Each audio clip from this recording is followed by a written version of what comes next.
bahasa teman-temannya agak kasar itu berperang dengan bangsa monyet kan ya. Saya emang gitu ya. Emang nggak bisa dipercaya. Makanya dua karakter Yahudi yang turun-temurun itu. Pertama mereka itu pengkhianat, yang kedua pendusta. Itu dari dulu sampai sekarang, dari zamannya Nabi Musa. Ika di Kota Bogor, merajut ukhuwah, menyemai dakwah di bumi Nusantara.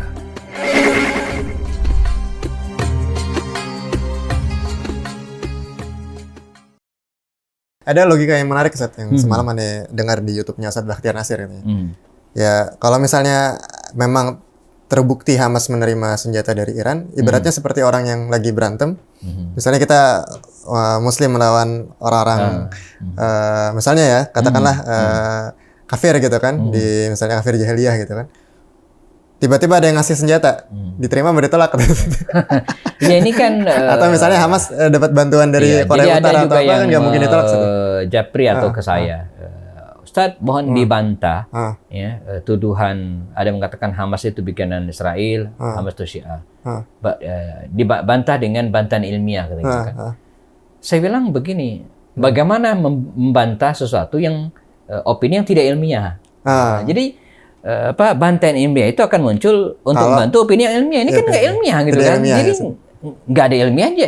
Masa Israel Hamas disebut Syiah hanya karena dia menerima bantuan dari Iran. Gitu kan? Nggak bisa. Coba Anda datang ke Hamas, Anda datang ke Gaza. Bagaimana sholat mereka? Karena sholat orang Syiah itu kan jelas bagaimana caranya. Ya, azan di Iran, orang Syiah itu jelas. Coba Anda pergi ke Gaza, bagaimana azan mereka? Nggak ada sedikit-sedikit Syiah, nggak ada sama sekali. Dan ini konsekuensinya fatal. Ketika kita menuduh Hamas itu Syiah, Syiah Rafidhah lagi gitu kan. Syiah Rafidhah itu kan dikafirkan oleh para ulama. Itu sama dengan kita mengkafirkan Hamas. Itu kalau terbukti, bisa kita ya kena gitu kan. Menuduh orang kafir, kalau dia nggak terbukti, berarti kita kafir gitu kan. Kembali, ini kan satu. Yang kedua, antek Israel, ya, antek Yahudi.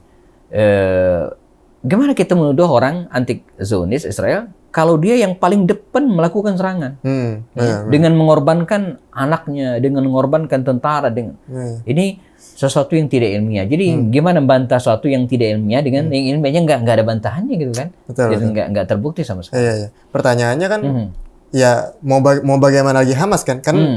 Dia nggak bisa bikin senjata ibaratnya. Ya mau dapat persenjataan dari mana kan? Gitu kan? Ibaratnya gitu kan? Karena kan nggak ada yang kecuali ya tadi satu yang Ustadz bilang tadi kan, karena punya musuh bersama lah Ustadz. Ibaratnya.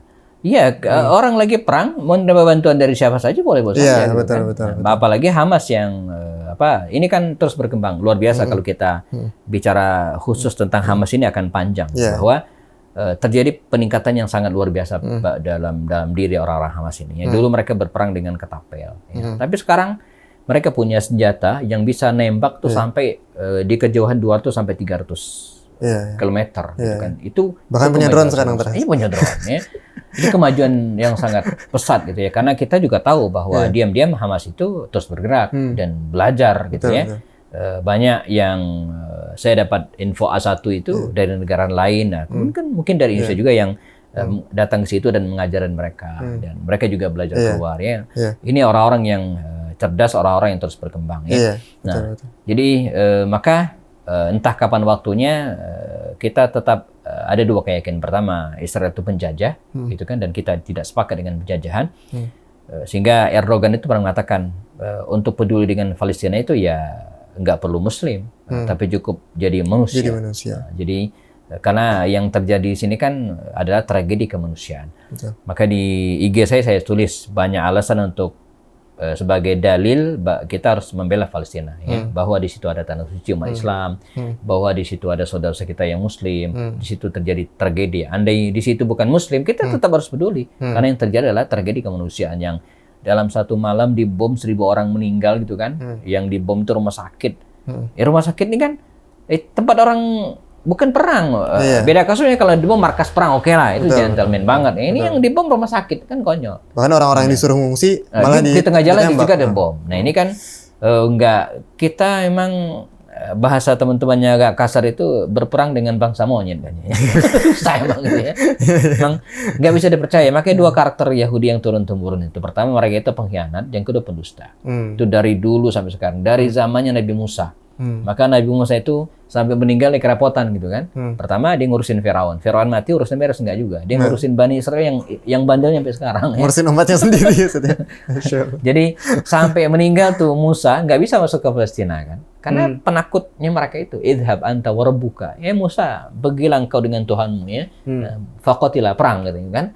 Kami nunggu duduk-duduk di sini. Itu sampai begitu. Jadi ketika Musa mengajak mereka untuk masuk gitu kan ke negeri tersebut, negeri yang penuh berkah dan muqaddasah itu, kata mereka pergi ya. Fa inna fiha jabbarin. Di situ ada kaum diktator gitu kan. Makanya mereka ini kalau nggak ada backup dunia internasional, saya yakin mereka nggak akan berani. Ya. Jadi mereka berani ke Palestina itu karena ada backup dunia internasional. Kalau nggak mungkin berani. Makanya sampai sekarang pun permainan yang mereka mainkan adalah media yang playing victim gitu Set, ya. Seolah mereka jadi korban gitu. Betul. Nah, termasuk Nazi, tidak 100% benar terjadi pembantaian, bahwa di situ terjadi perang, iya. Tapi sampai jutaan orang enggak juga saya kira. Iya. Itu bahkan, bahasa mereka untuk kami tertindas begitu maksudnya. Bahkan yang pernah Anda baca itu strategi mereka bahwa ya nggak apa-apa dibantai sedikit untuk menakut-nakuti orang Yahudi di Eropa supaya pindah ke tadi. Seolah mereka itu tertindas dengan peristiwa Holocaust itu. Jadi mereka merasa bahwa peristiwa Holocaust itu adalah genosid Yahudi. Tapi faktanya sekarang mereka melakukan genosid terhadap rakyat Palestina. Jadi mereka bikin hoax dengan menyebut Hamas membunuh 40 bayi, 40 bayi, tapi sekarang mereka membunuh 500 bayi. Ini kan dengan fakta. Jadi yang tadi mereka mengkrit berita hoax gitu kan, tapi mereka melakukan hal yang sebaliknya dan fakta. Ya tentu ini harus jadi ini kita bersama ya Sat ya, bahwa tentu sebagai umat Islam ya kita bersama Palestina Sat. Iya. Dan tanpa sebagai umat Islam pun, sebagai manusia pun, tidak ada cara juga untuk membenarkan apa yang dilakukan Israel gitu. Betul. Gitu. Nah, ya itu doa kita Sat ya untuk betul. Saya kira ada 3 tadi ya yang bisa kita lakukan. Pertama sebagai manusia umum gitu ya, kita bisa melakukan pembelaan di media-media sosial kita bahwa jangan sia-siakan jempol kita, ya, kata-kata yang sebab begini, kalau kita diam artinya kita setuju. Ya, cerita sedikit, di 2017 Presiden Amerika itu dulu pernah akan mengusulkan memindahkan ibu kota Israel ke Yerusalem. Kan Tel Aviv tuh. Tel Aviv ke Yerusalem. Kalau sudah ibu kota Israel pindah ke Yerusalem itu selesai. Artinya Palestina utuh mereka kuasai. Ini dilemparkan isu ini, dan apa yang kemudian terjadi? Dunia bergejolak. Umat Islam tidak setuju. Di mana-mana, bukan hanya di dunia Islam, bukan hanya di negara Islam, di mana setuju. Nah, ketika tiba waktunya di voting di PBB, mereka kalah. Bahwa negara-negara sebagian besar tadi itu tidak setuju. Kita bayangin kalau isu itu dilemparkan, kita diam saja. Mungkin negara kita akan ikut-ikutan setuju gitu kan? Artinya apa? Suara kita walaupun satu itu sangat penting. Makanya kita dalam waktu dekat IKADI akan menggelar munasarah begitu kira-kira ya. Kita akan turun ke titik-titik tertentu untuk menyuarakan pendapat kita bersama dengan ormas-ormas yang lain insyaallah. Insyaallah. Itu doa kita semoga insyaallah janji Allah itu segera bisa kita rasakan Sat. Ya, tadi itu saya belum lupa satu hal. Pertama itu lakukan, kemudian yang kedua adalah kalau kita punya wewenang, entah itu pejabat atau kemudian siapapun ya, lakukan lobby-lobby internasional ya, untuk mengatakan kepada dunia, khususnya negara-negara yang berkaitan dengan Israel atau dengan Palestina secara umum ya. Nah, yang ketiga, kalau ada donasi kemudian bantuan-bantuan ya, itu bagian dari kita, cara kita untuk menolong rakyat Palestina yang sedang kekurangan. Ada kekhawatiran, ini infak kita nggak nyampe, ya pilih lembaga yang nyampe. Dan soalnya dari mana mereka bikin rumah sakit Indonesia, bla bla itu kalau bukan dari donasi. Artinya itu nyampe. Artinya nyampe ya. Nyampe, kalau nggak punya uang siapa itu mau di atas nama kan? Betul. Masya Allah. Ustaz, syukran jazakallah khair atas pencerahannya nih. Semoga nggak cuma aneh, tapi teman-teman ini semuanya tercerahkan ya, terutama yang masih bimbang gitu ya, apalagi yang masih ada di kubu sana gitu. Bahkan ada teman-teman Anda yang postingannya I stand with Israel satu. Muslim ada. Menyedihkan harus diajak ngopi. Betul. Nah itu ya teman-teman, jadi Wah itu bingung ya mau berkata apa lagi. Intinya semoga Allah selamatkan saudara-saudara kita yang di Palestina ya, insyaallah. Dan semoga insyaallah segera Palestina merdeka ya, dan Al-Quds kembali ke tangan umat Islam. Karena insyaallah doakan mungkin secara legal atau formal pemerintah Saudi mungkin normal lah ini kata-katanya. Tapi kalau kita simak doa-doa khatib Haramain itu jelas betul. Doa mereka kan apa itu? Betul. Allahumma ansur selain unsur apa ya? Allahumma anqidhi al-bait al-aqsa. Ya Allah selamatkan al-aqsa gitu kan. Nah, satu lagi, ini juga belakangan saya baca juga doa ini, baik kunut nazilah ataupun sendiri. Nah, bunyinya adalah Allahumma rzuqna salata fiha qabla al-mamat. Masyaallah. Ya Allah, berikanlah kami kesempatan untuk sholat di Masjid Al-Aqsa itu sebelum meninggal. Masya Allah. Jadi ini bukan ini Imam Haramain yang berdoa. Sekalipun bukan statement resmi Saudi. Iya, tapi keberpihakan mereka itu ada. Iya. Nah, kita juga harus sadar lihat kondisi bahwa tidak semudah itu emang Saudi bersikap. Karena ini kan kondisi dunia internasional yang tidak baik-baik saja menurut saya. Iya. Tapi artinya kan ketika teman-teman yang berkiblat pada fatwa Saudi harusnya melihat lah ulama-ulamanya apa yang mereka doakan gitu ya, dari Imam Haramain itu ya. Betul. Kita rekamannya banyak satu. Wah, ini viral kan? Iya, betul. Masya Allah. Nah ini semoga ya ini jadi titik umat Islamnya harus bersatu ya. Jangan sampai ada perpecahan yang nyinyir-nyinyirin gitu ya. Intinya ya kalau ada saudara kita sedang berjuang ya jangan dinyinyirin gitu ya. Itu jahat sekali gitu.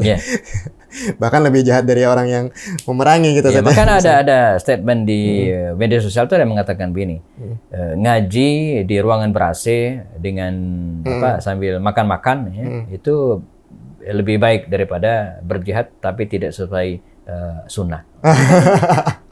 Sampai ada ngomong kayak gitu ya bahasanya ya. Jahat sekali. Jadi ngaji Al-Quran hadis di ruangan ber-AC santai sambil makan-makan itu lebih baik daripada jihad tapi tidak dalilnya dari mana itu? Ada yang mampir di Instagram saya juga mengatakan, gitu. Ustaz, apakah ini jihad di sana itu sudah sesuai sunnah? Saya bilang apa tidak melanggar sunnah? Saya balik tanya, yang melanggar yang mana? Apa yang melanggar apa gitu yang melanggar ya? Namanya orang perang. Astagfirullahaladzim. Kadang-kadang ya gitulah ya. Ya kita maklumi Ustaz ya. Mungkin mereka baru belajar Islam gitu ya, berhijrah kali Ustaz ya. Iya, jadi kita mengubah pendapat itu boleh-boleh saja. Ya. Jadi dulu kita dukung teman-teman dukung Israel, sekarang Palestina ya bagus. Iya. Yang ngeri adalah ketika tidak berubah gitu ya. Iya. Nah, Ustaz, makasih banyak nih sudah diskusi dengan kita dan semoga ya seperti doa tadi ya, semoga suatu hari kita diizinkan oleh Allah Subhanahu wa taala untuk sholat kembali di Masjidil Aqsa sebelum kita meninggal. Amin. Insyaallah. Sekian, assalamualaikum warahmatullahi wabarakatuh. Waalaikumsalam warahmatullahi wabarakatuh. IKA di Kota Bogor, merajut ukhuwah, menyemai dakwah di bumi Nusantara.